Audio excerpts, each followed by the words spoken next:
Magjowa ka ng taong iresponsable. Hindi naiintindihan ng iba, naakala lang nila na ang pagjojowa, ganun-ganun lang.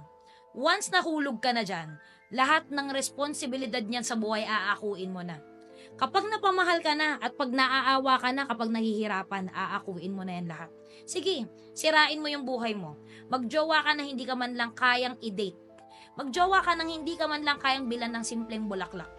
Magjowa ka nang hindi ka man lang ma-date sa simpleng Jollibee. Tignan natin kung ano mangyayari sa buhay mo ngayon 2025. Ilang beses ko nang sinabi sa'yo, di ba? Magjowa ka ng taong kaya kang buhayin. May pangarap sa buhay. Marunong sa buhay. Hindi naman kailangang mapera. At least marunong man lang dumiskarte. Hindi naman kailangan na sobrang yaman. Yung kaya ka man lang bilan ng bulaklak sa Valentine's Day. Baka aasa ka na naman ngayong February. Wala ka na namang marireceive.